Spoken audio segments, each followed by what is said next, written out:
ड्रामे की स्टार्ट एक ब्यूटी कंपटीशन से होती है, जहाँ पे सारी गर्ल्स अपना परफॉर्मेंस दे रही होती है। और इसी कंपटीशन में हमारी फीमेल लीड ने भी पार्टिसिपेट किया होता है और वो इस कंपटीशन की विनर होती है। और हमें यहाँ पे लिन का दिखाया जाता है, जो बहुत सुंदर और बहुत ज्यादा प्रिटी है और वो अपनी खूबसूरती का यूज लड़कों को सीड्यूस करने में करती है और लड़कों को अपनी उंगलियों पर नचाना उसकी लत बन चुकी है। और कभी भी वो उन लड़कों के साथ रिलेशनशिप में नहीं आती है। और इसी कंपटीशन का स्पॉन्सर जो कौन है, वो भी इसी हूर की परी पर लट्टू होता है। और फिर वो जाता है लीन को कांग्रेचुलेशन बोलने और उसका कांटेक्ट नंबर भी मांगने की कोशिश करता है, पर लीन का कहना होता है कि वो उसकी मैनेजर रिच का कांटेक्ट नंबर ले सकता है। और यहाँ पे कौन को दिखाया जाता है, जो लीन को घर ड्रॉप करने की बात कर रहा होता है। और लीन कहती है कि मैं अभी बहुत बिजी शेड्यूल में हूँ, इसलिए मैं तुम्हारे साथ अभी नहीं आ सकती हूँ। और उसे सुनकर रिच बहुत शॉक हो जाती है, क्योंकि लीन का अभी कोई बिजी शेड्यूल नहीं था। जब लीन घर जा रही होती है तो रिच उससे पूछती है, तुमने झूठ क्यों बोला है, क्योंकि तुम्हारा तो कोई बिजी शेड्यूल है ही नहीं। जिसपे लीन कहती है कि कौन एक फ्लर्ट टाइप का बॉय है और वो उसके साथ टाइम स्पेंड नहीं करना चाहती है। वो लोग यहाँ से जा ही रहे होते हैं कि एक नए बंदे की एंट्री होती है, जो कि अपने कार से बाहर निकल रहा होता है। और इस बंदे का नाम बेंटन है और वो इस कंपटीशन का जज था। और यहाँ पे दिखाया जाता है जो बेंटन है वो भी लीन पर लट्टू था और वो उसे घर ड्रॉप करने के लिए कहता है, क्योंकि वो उसको बहुत ज़्यादा लाइक करता था। और यहाँ पे लीन मना करती है और कहती है मैं और मैनेजर रिच खुद चले जाएंगे। और यहाँ पे रिच कहती है कोई बात नहीं, हम चलते हैं। और बेंटन उन्हें घर छोड़ने जा ही रहा होता है और यहाँ पे कौन उन्हें देख लेता है। और जहाँ पे सारी लड़कियाँ उसे टीज करने में लगती है कि लीन बहुत चालाक है और बहुत ज़्यादा लालची है, वो हमेशा रिच बॉय के साथ ही रहना पसंद करती है। और यहाँ पे बेंटन को दिखाया जाता है, जब उसके बगल में लीन बैठती है तो वो बहुत ज़्यादा खुश हो रहा होता है और उसे कांग्रेचुलेशन बोल रहा होता है और कहता है कंपटीशन में तुम ही सबसे ज़्यादा खूबसूरत लग रही थी। और कहता है तुम ही इस कंपटीशन को जीतना डिजर्व करती थी, तुम बहुत ज़्यादा खूबसूरत लग रही थी। और उसकी ब्यूटी के बारे में तारीफ कर रहा होता है। घर आने के बाद मैनेजर रिच लिन से पूछती है कि तुमने क्या डिसाइड किया, और कहती है जैसे कि बेंटन ने कहा है, अगर तुम उसकी बात मानोगी तो वो तुम्हें घर, गाड़ी और बहुत सारे पैसे देगा। और कहती है तुम्हारे लिए तो ये गोल्डन अपॉर्चुनिटी है, तुम्हें तो ये मान लेना चाहिए। पर हमारी लीन कहती है कि वो इस बात को लेकर कभी रेडी नहीं होगी और कहती है मैं अपनी लाइफ फ्री होके जीना चाहती हूँ, रिलेशनशिप में नहीं, और मैं कोई रिलेशनशिप में नहीं आना चाहती। तो हमें पास का सीन दिखाया जाता है कि वो दोनों बात किस चीज पे लेकर कर रहे थे। और बेंटन का कहना था अगर लीन उसकी मिस्ट्रेस बन जाएगी तो वो उसको बहुत सारा पैसे, घर और गाड़ी देगा। और यहाँ पे लीन का कहना होता है वो किसी के साथ रिलेशनशिप में नहीं आना चाहती है, क्योंकि वो अपनी लाइफ को खुल के जीना चाहती है। और कहती है मैं अपना काम करके ही बहुत ज्यादा खुश हूँ, मैं किसी की मिस्ट्रेस नहीं बनना चाहती। तो यहाँ पे रीच उसको समझाने की कोशिश करती है अगर तुमने ये काम कर दिया तो बहुत अच्छा रहेगा, पर लीन उसको मना करके वहाँ से चली जाती है। और यहाँ पे हमारी मेन लीड हीरोइन की एंट्री होती है, जो एक लड़की जिसका नाम प्रेम होता है उससे बहुत ज्यादा प्यार करता है और उन दोनों की यहाँ पे एंगेजमेंट हो रही होती है। और साथ ही यहाँ पे रिच आई होती है और बैक अपनी मॉम से कह रहा होता है कि प्रेम की मॉम बहुत ज़्यादा चालाक है, वो प्रेम की शादी टिन से इसलिए करवा रही है क्योंकि टिन बहुत ज़्यादा रिच है। रिच का एक बेटा भी है जिसका नाम सिरोज है और वो सिरोज एक लड़की जिसका नाम पेरम है उससे शादी करने की बात कर रहा था। और उसकी मॉम का कहना था कि पेरम बहुत ज़्यादा गरीब है, इसलिए वो उससे शादी ना करे। और कहती है तुम ऐसी लड़की को चूज करो जो बहुत ज़्यादा रिच हो, ताकि तुम्हें फ्यूचर में पैसों की जरूरत पड़े तो वो तुम्हारी हेल्प कर सके। पर सिरोज का कहना था कि वो परम से प्यार करता है और वो उसी से शादी करेगा। नेक्स्ट सीन में लीन को दिखाया जाता है जो एक इवेंट में आई होती है और वो वहाँ की चीफ गेस्ट होती है। और यहाँ पे कॉन भी आया होता है और कॉन्ग लीन से कहता है कि उसके बैंकॉक जाने से पहले वो उसके साथ एक बार डिनर कर ले। और यहाँ पे मैक को दिखाया जाता है, एक्चुअली जहाँ पे ये इवेंट ऑर्गेनाइज किया होता है मैक वहाँ का मार्केटिंग मैनेजर होता है। और उसका कहना होता है कि लीन उनके होटल में एक रात जरूर रुके, पर लीन यहाँ पे मना कर देती है। और वो कॉन्ग के साथ वहाँ से चली जाती है। और यहाँ पे कॉन्ग को दिखाया जाता है जो कार में ही अपनी फीलिंग के बारे में लीन को बता देता है, और वो ये भी बता देता है कि वो लीन को बहुत ज्यादा उसे गलत तरीके से टच करने की कोशिश करता है, जिस पे लीन को बहुत ज्यादा बुरा लगता है और वो कार स्टॉप करने के लिए कहती है, पर कॉन्ग नहीं मान रहा होता है, जिसकी वजह से दोनों की फाइटिंग स्टार्ट हो जाती है। और इसी बीच इन दोनों का बहुत गंदा वाला एक्सीडेंट हो जाता है। टिन भी उसी रास्ते से जा रहा होता है, और जब वो देखता है कि एक एक्सीडेंट हुआ होता है तो वो एम्बुलेंस को कॉल करता है। और जैसे टिन लिन का फेस देखता है तो वो शॉक हो जाता है, और एज अ ऑडियंस हमें मालूम पड़ता है कि टिन लिन को पहले से ही जानता है, और इसी वजह से वो शॉक में था। और यहीं पे हमें हॉस्पिटल का सीन दिखाया जाता है, जहाँ पे लिन हॉस्पिटल में एडमिट होती है कि एक्सीडेंट की वजह से उसे भी बहुत सारी चोटें लगी रहती है। और यहाँ पे मैनेजर रिच के थ्रू से उसे पता चलता है कि कौन अब मर चुका है, और जिसकी वजह से लिन बहुत ज़्यादा शॉक में होती है। और रिच उससे पूछने की कोशिश करती है कि आखिर वहाँ पे हुआ क्या था, पर वो कहती है कि मुझे कुछ याद नहीं है। और यहाँ पे डॉक्टर उसे रेस्ट करने के लिए कहते हैं क्योंकि उसको बहुत ज़्यादा चोट लगी रहती है। और यहाँ पर मैनेजर भी इसको एडवाइस देती है और कहती है तुम इसके बारे में किसी को मत बताना कि एक्सीडेंट के टाइम तुम कौन से फाइट कर रही थी। और कौन की मरने की न्यूज़ वायरल हो जाती है, और यहाँ पे टिन भी अपने घर में बैठा हुआ ये न्यूज़ देख रहा होता है। और नेक्स्ट सीन में लीन को दिखाया जाता है जब मैक और बेंटन को पता चलता है कि लीन का एक्सीडेंट हुआ है, तो ये इस ब्यूटी क्वीन के लिए फ्लावर लेके आते हैं। और जहाँ पे ये दोनों फाइट करने लग जाते हैं कि आफ्टर डिस्चार्ज लीन उनके साथ जाएगी।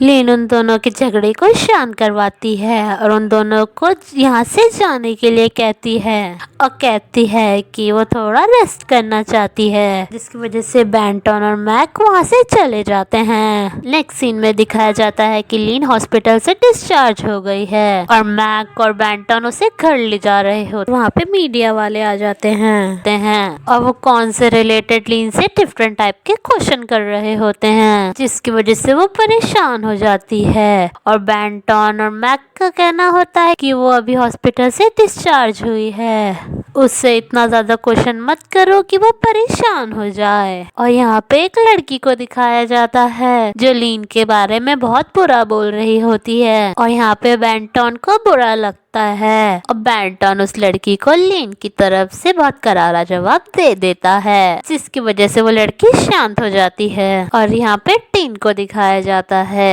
जो उसी वक्त वहाँ पे होता है।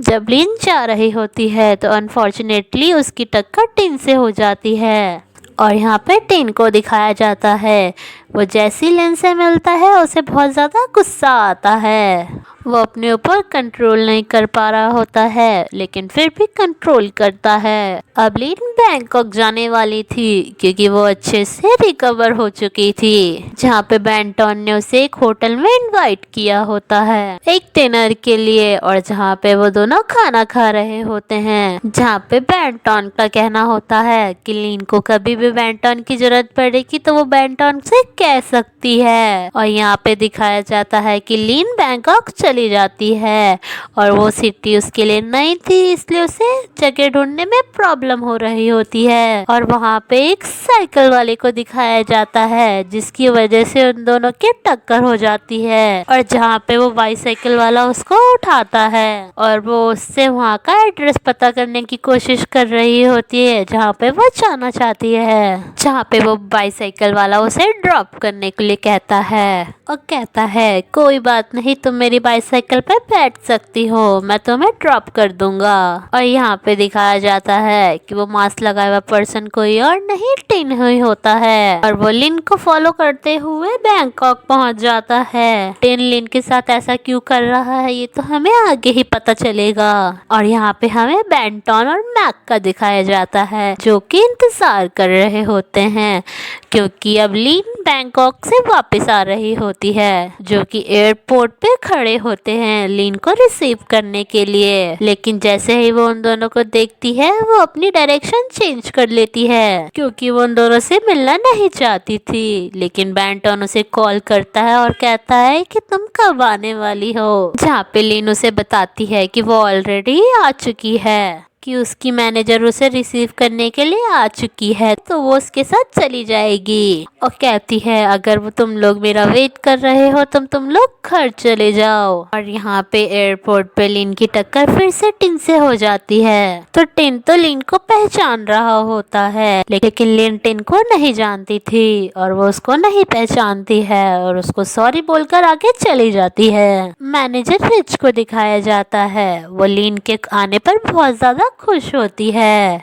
और पूछ रही होती है कि बैंकॉक में उसका काम कैसा हुआ, जिस पे लीन बताती है कि उसका काम बहुत अच्छा हुआ और साथ ही उस बाइसाइकिल वाले के बारे में भी बताती है कि कैसे उसने उसकी हेल्प की थी अनजान शहर में। लीन तैयार हो रही होती है तो मैनेजर रिच पूछती है कि तुम कहाँ जाने वाली हो, तो वो कहती है कि मैक ने मुझे एक इवेंट में इनवाइट किया है तो मैं वहाँ जा रही हूँ। तो मैनेजर रिच कहती है कि तुम मैक से बच के रहना। तो लीन कहती है मुझे अच्छी तरीके से पता है किससे बचना चाहिए और किससे नहीं। और अब इवेंट का सीन दिखाया जाता है, जहाँ पे पोर नाम के बंदे को दिखाया जाता है और उसकी एक फियांसे है जिसका नाम टैनी है, और वो अपनी फियांसी को टिन से इंट्रोड्यूस करवा रहा होता है। और तभी वहाँ पे लीन की एंट्री होती है। टिन लीन को देखकर तो टोटली शॉक था और एक पल के लिए इन दोनों की नजरें एक दूसरे से टकरा जाती है और काफी टाइम ये एक दूसरे को देखते रहते हैं। और यहाँ पे मैक को दिखाया जाता है जो कि लीन को अपने बॉस से मिलवाता है। एक्चुअली पोर मैक्स का बॉस होता है और वो जैसे लीन से मिलता है वो भी लीन की ब्यूटी पर लट्टू हो जाता है। और ये बात उसकी फियांसे टैनिया को पसंद नहीं आ रही होती है। और यहाँ पे दिखाया जाता है कि टैनिया लीन के साथ ही स्कूल पढ़ा करती थी और वो स्कूल टाइम से ही लीन को पसंद नहीं करती थी और टैनिया लीन को सबक सिखाना चाहती थी। और इसी चक्कर में वो अपनी फ्रेंडों के साथ वॉशरूम में जाती है जहाँ पे लीन थी और लीन के साथ फाइट करने लग जाती है। और यहाँ पे लीन को दिखाया जाता है जो कि हारने वालों में से बिल्कुल नहीं थी और वो भी बहुत ज्यादा डेयरिंग बाज होती है और वो भी टैनिया से फाइट करती है और उसका मुंह भी कमोड में डाल देती है। और उन दोनों की फाइटिंग से टीन भी वहाँ पे आ जाता है और वो बाहर ही खड़े होके उन दोनों की बातें सुन रहा होता है। लीन को गुस्सा आता है और वो अपनी हील उतार के टैनिया को फेंक के मारती है और वो हील टीन कैच कर लेता है और मैक को देखकर टीन छुप जाता है और मैक वहाँ पे आता है और झगड़े को शांत करवाता है। और वहीं पे टैनिया और उनके फ्रेंडों पर चिल्लाता है कि तुमने लीन के साथ ये सही नहीं किया और वहाँ से टैनिया को लेके जाता है। और लीन अपनी हील्स को ढूंढ रही होती है और लीन अपनी हील्स को ढूंढ रही होती है और कहती है मैंने तो यहीं पर फेंका था। और काफी ढूंढने के बाद भी उसको उसकी हील नहीं मिल रही होती है, जिसकी वजह से वो परेशान हो जाती है और सोचती है मैं घर कैसे जाऊंगी। और वहीं पे टिन की एंट्री होती है और वो लीन को हील देते हुए कहता है कि तुम खुद को सिंड्रेला समझती हो कि तुम उसकी तरह हील्स फेंक कर मार रही हो। और कहता है माना तुम खूबसूरत हो लेकिन इस खूबसूरती के साथ तुम तमीज भी सीख लो। जिस पर लीन को गुस्सा आता है और आंसर में रिप्लाई करती है और कहती है मेरी ब्यूटी के बारे में कुछ बोलने की जरूरत नहीं है। और कहती है मैं अच्छे से समझती हूँ अपनी ब्यूटी के बारे में। और कहती है जहाँ पे बात तमीज की होती है मेरी ब्यूटी उसे पूरा कर देती है। और कहती है इस वजह से हटो और मुझे जाने दो। और उसके बाद जब टैनिया वापस पार्टी में आती है तो उसकी हालत बहुत बुरी होती है, जिसके बारे में उसका फियांसे पूछता है और कहता है तुम्हारे हेयर को क्या हुआ। और वहीं पे टैनिया बहाना बनाती है कि उसने काम सही से नहीं किया इसलिए उसके बाल ऐसे हो गए हैं। और लीन फिर से पार्टी में पहुंचती है और किसी बात पे मैक्स से हैंडशेक कर रही होती है और टीन वहीं पर खड़ा होता है और जब वो इन दोनों को हैंडशेक करते हुए देखता है तो उसे बहुत ज़्यादा बुरा लग रहा होता है और साथ ही बहुत ज़्यादा गुस्सा आता है और इसी की वजह से टीन लीन के ऊपर खाना गिरा देता है, जिसकी वजह से लीन की ड्रेस खराब हो जाती है और मैक टीन पर चिल्ला रहा होता है कि उसे ज़रा संभल कर काम करना चाहिए। जब लीन डाइनिंग टेबल पे खाने के लिए बैठती है तो वहाँ पे पोर और टैनियार भी होते हैं और टैनियार लिन को देखकर दिल में दिल ही जली जा रही होती है और यहाँ पे लिन पोर से पूछ रही होती है कि मुझे मैक ने बताया कि तुम्हारे ऑफिस में एक सेक्रेटरी की जॉब खाली है और कहती है क्या तुम मुझे उसे दे सकते हो, और जिस पर पोर बिना सोचे समझे लीन को वो पोस्ट दे देता है और कहता है ठीक है तुम कल से आ सकती हो। और लीन ने पोर से सेक्रेटरी की डिमांड क्यों की ये तो हमें आगे ही पता चलता है। तो मिलते हैं इसके सेकंड पार्ट के लिए, जब तक बाय बाय।